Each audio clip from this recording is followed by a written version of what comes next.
नमस्कार दोस्तों, स्वागत है आप सभी का आपकी अपने YouTube channel Shyam class study में। आज की इस वीडियो में मध्य प्रदेश पुलिस परीक्षा, जिसकी परीक्षा 12 अगस्त 2023 को, उसके लिए मैं जीके जीएस के 40 महत्वपूर्ण प्रश्न लेकर के आया हूं, जो आने वाले आपको 12 अगस्त को हमारे इन्हीं प्रैक्टिस सेटों से प्रश्न देखने को मिल जाएंगे। तो 40 प्रश्नों की इस प्रैक्टिस सेट में आपको पूरा प्रैक्टिस सेट पूरी ईमानदारी के साथ लगाना है और आपको अपना स्कोर पता चल जाएगा कि आप मध्य प्रदेश पुलिस की परीक्षा में वर्दी पाने के हकदार हैं या नहीं। तो आप इस प्रैक्टिस सेट को पूरा लगाइएगा। प्रैक्टिस सेट को पूरा करने के बाद आपको अपना स्कोर कमेंट बॉक्स में शेयर करना है और बताना है कि आपने 40 प्रश्नों के प्रैक्टिस सेट में कितने प्रश्न सही किए। इस प्रैक्टिस सेट को आप अपने सभी छोटे भाइयों बहनों के पास जरूर शेयर कर दीजिएगा, जिससे वो भी उस प्रैक्टिस सेट को लगाएं और उन लोगों को भी अपनी तैयारी का पता लगता है कि उनकी तैयारी मध्य प्रदेश पुलिस परीक्षा के लिए कितनी हुई है। वीडियो पसंद आती है तो वीडियो को आप लाइक कर दीजिएगा।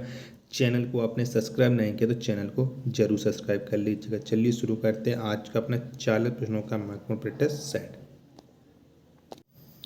तो क्वेश्चन है आपके सामने, पहला को आपको 41 मान के चलिएगा, 41 को पहला मान के चलिएगा, ठीक है। आपके सामने टोटल 80 प्रश्न आएंगे, ये जाकर के 80 नंबर पे ख़त्म हो जाएंगे, तो ठीक है। तो क्वेश्चन है आपके सामने कि भारत के किस राज्य में सर्वाधिक चीनी मिलें हैं। तो किस राज्य में सर्वाधिक चीनी मिले हैं ये आपको बताना है। तो किस राज्य में सर्वाधिक चीनी मिले, तो ये है महाराष्ट्र में। कहाँ पर है? महाराष्ट्र में सर्वाधिक चीनी मिले हैं। ऑप्शन नंबर सी इसका राइट आंसर हो जाएगा।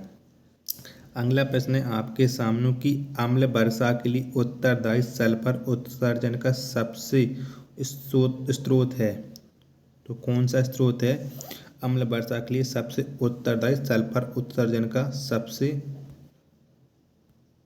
बड़ा स्रोत? तो कौन सा बड़ा स्रोत है? तो ये बड़ा स्रोत है कोयला दहन। कौन सा है? कोयला दहन। ऑप्शन नंबर ए इसका राइट आंसर हो जाएगा। अगला प्रश्न है आपके सामने कि निम्नतर पोषण स्तर के द्वारा प्राप्त की गई ऊर्जा तथा उच्चतर पोषण स्तर को स्थानांतरित ऊर्जा का अनुपात प्रदर्शित करता है। तो क्या प्रदर्शित करता है ये आपको बताना है। तो ये प्रदर्शित करता है पारिस्थितिकी दक्षता। क्या? पारिस्थितिकी दक्षता। ऑप्शन नंबर बी इसका राइट आंसर हो जाएगा। अगला प्रश्न है आपके सामने कि भू टैगिंग का उपयोग करके खाद्य संकट को समाप्त करने वाला पहला राज्य बन गया है। तो कौन सा राज्य बन गया है भू टैगिंग का उपयोग करके खाद्य संकट को समाप्त करने वाला भारत का पहला राज्य? तो ये बन गया उत्तर प्रदेश। कौन सा? Uttar Pradesh. Option number A इसका राइट आंसर हो जाएगा। अगला क्वेश्चन है आपके सामने कि ITDP निम्नलिखित में से किसके लिए प्रयोग किया जाता या किसके लिए प्रयोग किया गया? तो ITDP किसके लिए प्रयोग किया गया? तो ये प्रयोग किया गया समन्वित जनजातीय परियोजना के लिए। किसके लिए? समन्वित जनजातीय परियोजना के लिए। ऑप्शन नंबर ए इसका राइट आंसर हो जाएगा। अगला प्रश्न है आपके सामने पर्वतीय क्षेत्रों का उत्तर पूर्वी राज्यों, जनजातियों एवं पिछड़े क्षेत्रों में अवसंरचना को विकसित करने के लिए विशिष्ट क्षेत्र योजना को किस पंचवर्षीय योजना में तैयार किया गया था? तो किस पंचवर्षीय योजना में तैयार किया गया था? तो ये तैयार किया गया था 8वीं पंचवर्षीय योजना में। ऑप्शन नंबर ए इसका राइट आंसर हो जाएगा। अगला है आपके सामने किस राज्य ने फ्लिपकार्ट से स्थानीय कारीगरों, बुनकरों और शिल्पकारों की मदद के लिए हाल ही में समझौता किया है? तो किस राज्य ने किया फ्लिपकार्ट से स्थानीय कारीगरों, बुनकरों, शिल्पकारों की मदद के लिए समझौता? तो ये समझौता किया महाराष्ट्र सरकार ने। किसने? महाराष्ट्र सरकार ने। ऑप्शन नंबर बी इसका राइट आंसर हो जाएगा। अगला प्रश्न है आपके सामने कि भारत की जनगणना 2011 के अनुसार निम्न में से भारत के किस राज्य में महिलाओं की साक्षरता दर सबसे कम है? तो कौन से राज्य में महिलाओं की साक्षरता दर सबसे कम है ये आपको बताना है। तो सबसे कम साक्षरता दर है महिलाओं की राजस्थान में। कहाँ पर है? राजस्थान में। ऑप्शन नंबर सी इसका राइट आंसर हो जाएगा। अगला प्रश्न है आपके सामने कि निम्नलिखित में भारत में स्थापित होने वाली पहली लोहे उद्योग कंपनी थी। तो कौन थी भारत में स्थापित होने वाली पहली लोहे उद्योग कंपनी? तो ये थी टाटा लोहे इस्पात company, TISCO. Option number B इसका राइट आंसर हो जाएगा। अगला प्रश्न है आपके सामने कि भारत के उत्तर प्रदेश, हरियाणा, पंजाब, राजस्थान और गुजरात राज्यों में लोही उद्योग के न होने का प्रमुख कारण है। तो इनमें लोही उद्योग न होने का प्रमुख कारण कौन सा, ये आपको बताना है। तो इनका प्रमुख कारण है कच्चा माल, कच्चा माल का न होना। ऑप्शन नंबर ए इसका राइट आंसर हो जाएगा। अगला प्रश्न है आपके सामने कि भारत में 16 वन पाए जाते हैं। तो भारत में 16 वन कहाँ पाए जाते हैं, तो ये पाए जाते हैं नीलगिरी की पहाड़ियों पर, अन्नामलाई की पहाड़ियों पर और पलानी पहाड़ियों पर। ऑप्शन नंबर बी इसका राइट आंसर हो जाएगा, यानी दक्षिण भारत में ये पाए जाते हैं।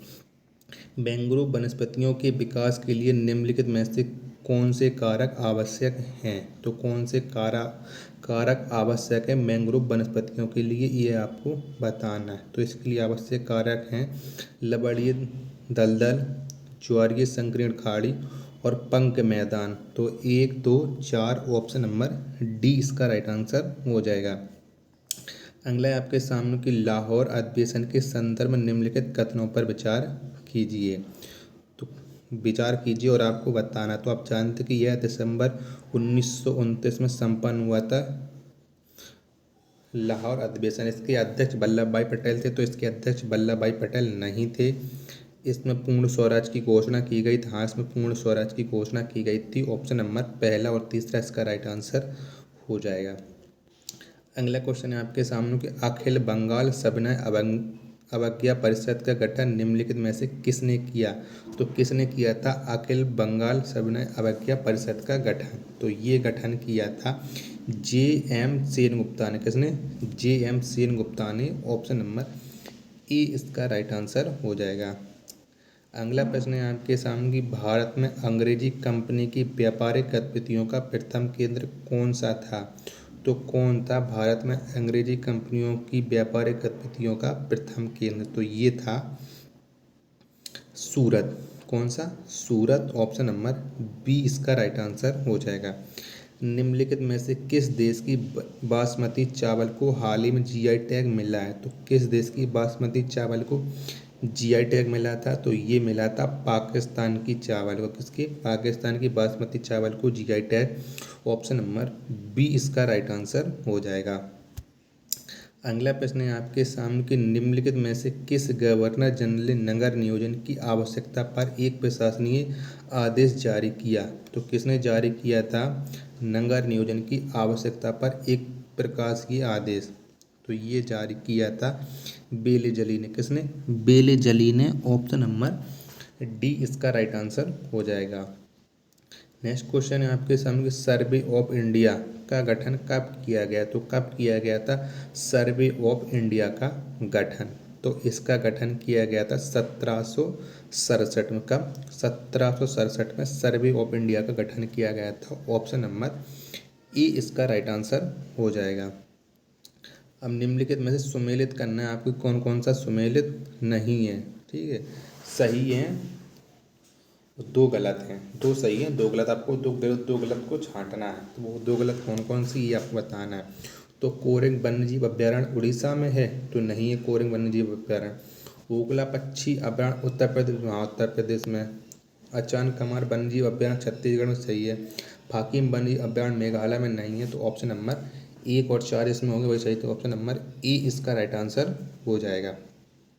नेक्स्ट है आपके सामने कि निम्नलिखित में से कौन सी एक सबसे बड़ी संसदीय समिति है। तो कौन सी एक बड़ी संसदीय समिति है, तो ये है प्राक्कलन समिति। कौन सी है, प्राक्कलन समिति। ऑप्शन नंबर ए इसका राइट आंसर हो जाएगा। अगला प्रश्न है आपके सामने कि अंतर्राष्ट्रीय संधियों को भारत के किस भाग अथवा संपूर्ण भारत में लागू करने के लिए संसद कोई भी कानून बना सकती है।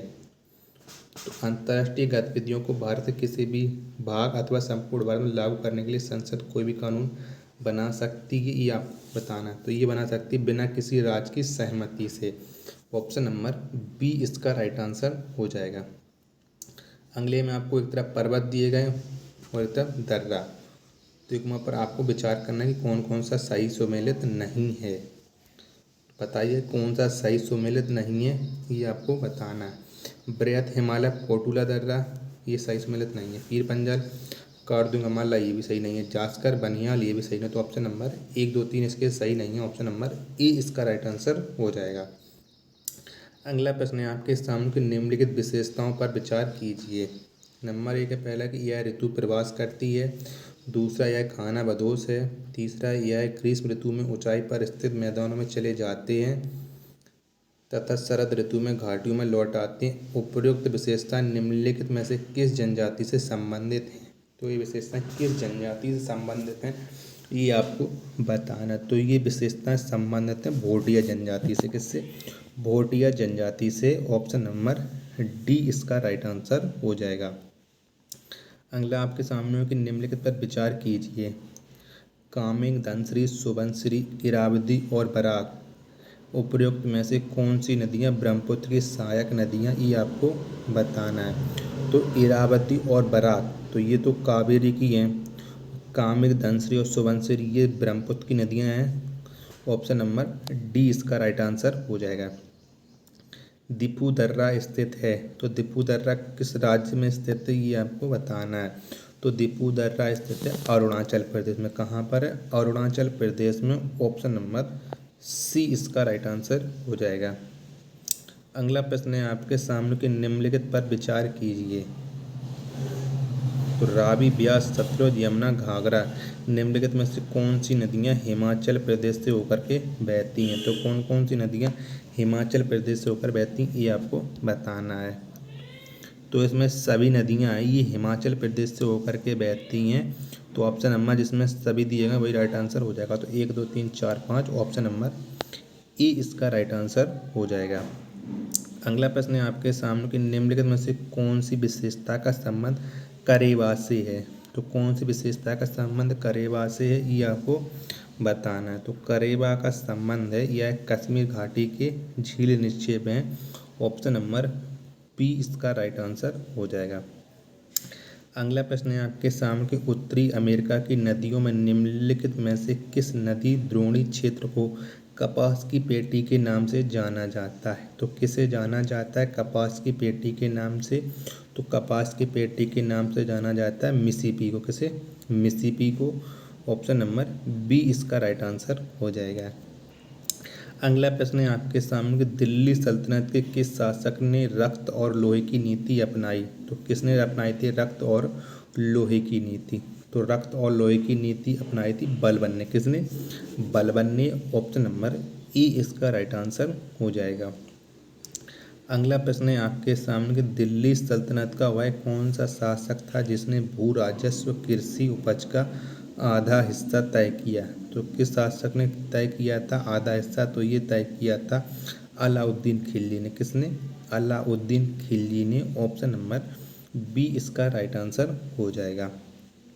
अगला प्रश्न है आपके सामने कि दिल्ली सल्तनत के किस शासक ने जजिया को अलग कर के रूप में वसूलने की नीति अपनाई? तो किसने अपनाई थी जजिया कर को अलग रूप में वसूलने की नीति? तो ये अपनाई थी फिरोज शाह तुगलक ने। किसने? फिरोज शाह तुगलक ने। ऑप्शन नंबर डी इसका राइट आंसर हो जाएगा। अगला प्रश्न है आपके सामने कि अलाउद्दीन के किस गुलाम ने देवगिरी आक्रमण का नेतृत्व किया था? तो किसने किया था देवगिरी नेतृत्व का देवगिरी आंदोलन का नेतृत्व? तो ये नेतृत्व किया था मलिक काफूर ने। किसने? मलिक काफूर ने। ऑप्शन नंबर ए इसका राइट आंसर हो जाएगा। अगला प्रश्न है आपके सामने कि रणथंभौर आक्रमण के संदर्भ में निम्नलिखित में से कौन सा कथन असत्य है? तो कौन सा कथन है असत्य रणथंभौर के बारे में ये आपको बताना है। इस अभियान में आमिर खुसरो भी साथ थे, सही है। इसका नेतृत्व अलाउद्दीन खिलजी ने किया था, ये भी सही है। हमीर देव ने मंगोल अमीरों को शरण दी थी, ये भी सही है। इस समय यहाँ का शासक रामचंद्र था, तो ये नहीं था। ऑप्शन नंबर डी इसका राइट आंसर हो जाएगा। अगला क्वेश्चन है कि राज्यसभा में कांग्रेस ने किसे विपक्ष का नेता बनाने का फैसला किया है? तो किसने किसे किया है और राज्यसभा में कांग्रेस में विपक्ष का नेता बनाने का फैसला? तो ये किया है मल्लिकार्जुन खड़गे को। किसे? मल्लिकार्जुन खड़गे को। ऑप्शन नंबर सी इसका राइट आंसर हो जाएगा। फिरोज शाह तुगलक ने कितने बार राज्याभिषेक करवाया? तो कितनी बार करवाया था फिरोज शाह तुगलक ने और राज्याभिषेक, तो ये करवाया था 2 बार। कितनी बार? 2 बार। ऑप्शन नंबर बी इसका राइट आंसर हो जाएगा। अगला प्रश्न है आपके सामने कि दीवान ए आर्ज निम्नलिखित में से किससे संबंधित है? तो किससे संबंधित है दीवान ए आर्ज? तो ये संबंधित है सैन्य विभाग से। किससे? सैन्य विभाग से। ऑप्शन नंबर ए इसका राइट आंसर हो जाएगा। अगला क्वेश्चन है आपके सामने कि दिल्ली सल्तनत में किस सुल्तान को अलू खां के नाम से जाना जाता है?